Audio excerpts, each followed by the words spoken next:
First time கொலு வைக்க போகிறவங்க உங்கள் மனசில் ஒரே ஒரு விஷயத்தை மட்டும் ஞாபகம் வச்சுக்கோங்க.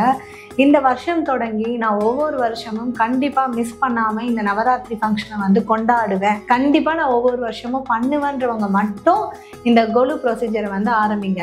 நான் இந்த வருஷம் பண்ணுவேன், அடுத்த வருஷம் பண்ண மாட்டேன், எனக்கு தோணுனா பண்ணுவேன் அப்படின்றவங்க சிம்பிளாக உங்கள் வீட்டில் வந்து இந்த 9 நாட்களும் நீங்கள் உங்கள் வீட்டில் இருக்கிற சாமி படங்களை வச்சே நீங்கள் வந்து இந்த விரதத்தை வந்து மேற்கொள்ளலாம். கொலு வச்சு அடுக்கி இந்த ப்ரொசீஜரை ஃபாலோ பண்ண தேவையில்லை. இப்போ கொலுவெலாம் வச்சு நான் பண்ண போகிறேன்றவங்க வந்து நீங்கள் என்னென்ன முன்னாடியே வந்து தயார் செய்து கொள்ளணும். இப்போ இன்னைக்கு நீங்கள் இந்த வீடியோவை பார்த்தாலுமே என்னென்ன திங்ஸ் நான் முன்னாடியே வாங்கி வைக்கணும், என்னென்ன திங்ஸ் நான் முன்னாடியே ப்ரிப்பேர் பண்ணி வைக்கணும் அப்படின்னு பார்த்தீங்கன்னா, ஃபஸ்ட்டு வந்து பார்த்தீங்கன்னா அந்த கொலு ஸ்டெப்பு. நீங்கள் வந்து மொத்தம் 9 ஸ்டெப்பு சொல்லியிருக்கீங்க. அப்போ நான் 9 ஸ்டெப்பு தான் கன்ஃபார்மாக வாங்கணுமா அப்படின்றது நெசசரி கிடையாது. நீங்கள் 3, 5, 7, 9 அண்ட் ஈவன் 11 ஸ்டெப்ஸ் கூட நீங்கள் வாங்கிக்கலாம் உங்களோட பட்ஜெட்டுக்கு ஏற்ற மாதிரி. அப்போ நான் எப்படி அந்த ப்ரொசீஜரை ஃபாலோ பண்ணுறதுன்னு பார்த்தீங்கன்னா, அதுக்கு நான் சில டிப்ஸ் சொல்கிறேன். அண்ட் தென் வந்து கொலு பொம்மை நீங்கள் எங்கெங்கெல்லாம் ரிசர்ச் பண்ணுறீங்களோ, உங்களுக்கு எதெல்லாம் பிடிச்சிருக்கோ அந்த எல்லா கொலு பொம்மையுமே வந்து நீங்கள் வாங்கி இப்போதுலேருந்தே ரெடி பண்ணி வச்சுக்கோங்க. ஓகேவா? மூன்றாவது என்ன பண்ணணும்னு பார்த்தீங்கன்னா, நம்ம கலசம் வைக்கணும். அந்த கலசம்க்கு ஆல்ரெடி உங்ககிட்ட வந்து கலச சொம்பு இருந்ததுன்னா ஓகே, இல்லைன்றவங்க அந்த கலச சொம்புலாம் தயார் பண்ணி வச்சுக்கோங்க. அடுத்து வந்து பார்த்திங்கன்னா மரப்பாச்சி பொம்மை. மரப்பாச்சி பொம்மைன்றது ஒரு இம்பார்ட்டண்டான ஒரு விஷயம்தான். ஸோ மரப்பாச்சி பொம்மை வந்து 2 வந்து வாங்கி வச்சுக்கோங்க. அண்ட் தென் வந்து பார்த்திங்கன்னா, இப்போ வந்து வீட்டை என்னென்ன பண்ணணும்னு பார்த்தீங்கன்னா, 9 நாட்கள் தொடங்குறதுக்கு முன்னாடியே வந்து வீட்டை ஃபுல்லாக க்ளீன் பண்ணிவிட்டு எந்த இடத்துல கொலு வைக்க போகிறீங்களோ அந்த இடத்தெல்லாம் டிசைட் பண்ணிக்கோங்க. திசை வந்து பார்த்திங்கன்னா கிழக்கு மற்றும் வடக்கு, இதுதான் உகந்த திசை. இதுக்கேற்ற மாதிரி பிளான் பண்ணிக்கோங்க. அண்ட் தென் வந்து பூஜை சாமான் ஃபுல்லாக வந்து தொலைக்கி முன்னாடியே ரெடி பண்ணி வச்சுக்கோங்க. முக்கியமான விஷயம் முளைக்கட்டு, அதை தயார் பண்ணி வச்சுக்கோங்க. தெரியாதவங்க உங்கள் வீட்டில் இருக்க பெரியவங்க கிட்ட கேட்டு தெரிஞ்சுக்கோங்க எப்படி வந்து முளைக்கட்டு பண்ணணும்ன்ட்டு. இதுதான் வந்து நீங்கள் steps to be prepared before Kolu start பண்ணுறதுக்கு முன்னாடி என்னென்ன விஷயத்தங்க நீங்கள் தயார் பண்ணி வச்சுக்கணுன்றதுக்கான லிஸ்ட். ஓகே, இப்போ நவராத்திரி வந்தாச்சு. ஃபஸ்ட்டு நீங்கள் என்ன பண்ணணும்னா கலச சொம்பு வைக்கணும். நீங்கள் சிம்பிளாக கலச சொம்பு வச்சிடலாம். இல்லை கலச சொம்புக்கு வந்து சாரியெல்லாம் கட்டி, இல்லை அம்மன் பாவாடையெல்லாம் கட்டி முகம் வைத்து அப்படியும் சில பேர் வழிபடுவாங்க. உங்களுக்கு அது எது பெஸ்ட்டுன்னு தோணுதோ அதை நீங்கள் ஃபாலோ பண்ணிக்கோங்க. இல்லை நான் ஃபஸ்ட் டைம் பண்ண போகிறேன் அப்படின்னா உங்களுக்கு நிறைய வேலை இருக்குது. ஸோ சிம்பிளாக நீங்கள் ஃபஸ்ட்டு கலச சொம்பு வந்து வச்சிடணும். அடுத்து ஸ்டெப்ஸ் மேலே துணியெல்லாம் போட்டு பொம்மைலாம் நாங்கள் சொன்ன மாதிரி அடுக்கி வச்சிடணும். இப்போ 3 ஸ்டெப் இருக்கிறவங்க என்ன பண்ணுங்கன்னா, நான் சொன்னதை 3 பிரிச்சுக்கோங்க. முதல் 3 படிக்கட்டை வந்து நீங்கள் முதல் ஸ்டெப்பில் வச்சுடுங்க. அடுத்த 3 படிக்கட்டை வந்து அடுத்த ஸ்டெப்பில் வச்சுருங்க. லாஸ்ட் 3 வந்து உங்களோட லாஸ்ட் 3rd ஸ்டெப்பில் வச்சுருங்க. இதே மாதிரி தான் 5க்கும் நான் சொன்ன அந்த 9 என்லார்ஜ் பண்ணி சொன்னதை நீங்கள் கொஞ்சம் மெர்ச் பண்ணி உங்கள் ஸ்டெப்ஸுக்கு ஏற்ற மாதிரி நீங்கள் அடுக்கிக்கோங்க. அதில் உங்களோட க்ரியேட்டிவிட்டியை நீங்கள் காட்டுங்க. ஆனால் ப்ரொசீஜர் எப்படி இருக்கணும்னா, கீழே 1 அறிவு 2 அறிவு 3 அறிவுலேருந்து தொடங்கி மனிதர்கள், ஞானிகள், அந்த சாமியோட அவதாரங்கள், கடைசியில் மும்மூர்த்திகள், இப்படி தான் அந்த ஸ்டெப்ஸ் வந்து இருக்கணும். இதை மட்டும் மைண்டில் வச்சுக்கிட்டு 3, 5, 7, 9 அதில் வந்து எந்த ஸ்டெப் வாங்கினாலும் நீங்கள் அதில் வந்து மெர்ச் பண்ணி வச்சுக்கோங்க. இப்போது கலச சொம்பு ரெடி பண்ணிட்டீங்க.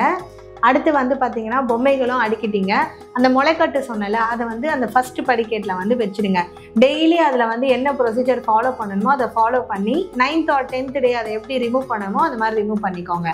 நெக்ஸ்ட்டு வந்து பார்த்தீங்கன்னா, அந்த பூஜைக்கு தேவையான எல்லாமே நீங்கள் வச்சுருப்பீங்க. லைக் காமாட்சம்மன் விளக்கோ இல்லை அணையா தீபம் விளக்கோ. ஏன்னா ஒரு தீபம் வந்து அந்த 10 நாட்களும் எரிந்து கொண்டு இருக்கணும். ஸோ குத்து விளக்கோ இல்லை அகண்ட தீபமோ ஏதோ ஒரு தீபம், பட் நீங்கள் அணையாமல் அதை பார்த்துக்கணும். அதுதான் முக்கிய 3 விஷயங்கள். கலச சொம்பு வைக்கிறது, பொம்மைகளை அடுக்கிறது, இந்த தீபம் ஏற்றி வைக்கிறது. ஓகேவா? நெக்ஸ்ட்டு வந்து பார்த்தீங்கன்னா, நம்மளோட குலதெய்வத்தை மறக்கக்கூடாது.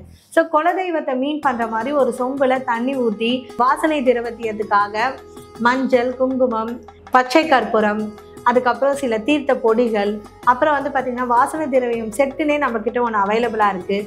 அதில் இருக்கக்கூடிய எல்லா விஷயங்களையும் சேர்த்து குலதெய்வத்தை குறிக்கிற வகையில் அந்த சொம்பில் தண்ணி ஊற்றி ரெடி பண்ணி வச்சுக்கோங்க. முக்கியமாக மஞ்சளில் விநாயகர் குடிக்கணும், அது ரெடி பண்ணி வச்சுக்கோங்க. அடுத்து ஒரு உருளி ஃபுல்லாக நறுமணம் இருக்கக்கூடிய ஃப்ளவர்ஸை வந்து வச்சு அந்த எல்லா படிக்கட்டுக்கும் முன்னாடி வந்து அதை வச்சுக்கோங்க. ஓகேவா? ஸோ இதுதான் வந்து ப்ரொசீஜர். எல்லாத்தையும் இப்போ நான் சொன்ன மாதிரி நீங்கள் ப்ராப்பராக 1 by 1 அலைன் பண்ணி வச்சுக்கோங்க. ஸோ கண்டிப்பாக டெய்லி வந்து வீட்டில் வந்து கோலம் போட்டு சாமிக்கு வந்து மாலை நேரத்தில் பூஜை பண்ணி நெய்வேத்தியம் பண்ணணும். பண்ணணும். அடுத்து பஞ்சபாத்திரத்தில் இருக்கக்கூடிய தண்ணியை வந்து நீங்கள் டெய்லி மாற்றணும். விளக்கு அணையாமல் பார்த்துக்கணும். ஸோ நம்ம வீட்டில் தான் சாமி கும்பிட்டோமே அப்படின்னு இருக்கக்கூடாது. டெய்லியுமே உங்கள் வீட்டு பக்கத்தில் இருக்கக்கூடிய எதனா ஒரு கோவிலுக்கு போகணும். வீடை ஃபுல்லாக அந்த 9 நாட்களுமே வந்து ரொம்ப க்ளீனாக மெயின்டைன் பண்ணணும். விரதம் இருக்கணும். இதில் மெயினே வந்து துர்காதேவி தான். துர்காதேவியோட பொம்மையை வாங்கி அதுக்கு உங்களால் முடிஞ்ச அளவுக்கு அலங்காரம் பண்ணி, அதுதான் வந்து ஒரு மெயின் பொம்மையாக கருதி நீங்கள் அதுக்கு வந்து அலங்காரம் பண்ணி ரெடியாக வச்சுக்கோங்க. அடுத்து வந்து பார்த்தீங்கன்னா மும்மூர்த்திகள் கண்டிப்பாக வைக்கணும். ஸோ இது வந்து எவ்ரி இயர் நீங்கள் ரிப்பீட் பண்ணிக்கிட்டே இருக்கணும். மரப்பாச்சி பொம்மை கண்டிப்பாக வைக்கணும். குத்து விளக்கோ இல்லை அணையா தீபமோ இல்லை அகண்ட தீபமோ அணையாமல் பார்த்துக்கணும். காலை மாலை இருவேளையும் கண்டிப்பாக பூஜை செய்யணும். டெய்லி எதனா ஒரு நெய்வேத்தியம் கண்டிப்பாக பண்ணணும்.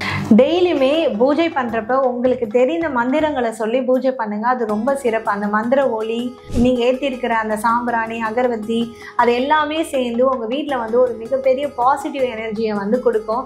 இது மூலமா உங்களுக்கு வந்து அந்த மன அமைதி வந்து கிடைக்கும். துர்கை, லக்ஷ்மி, சரஸ்வதி இவங்க 3 பேரோட சிலைகள். அப்புறம் வந்து மும்மூர்த்திகள் சிவன், விஷ்ணு, பிரம்மா.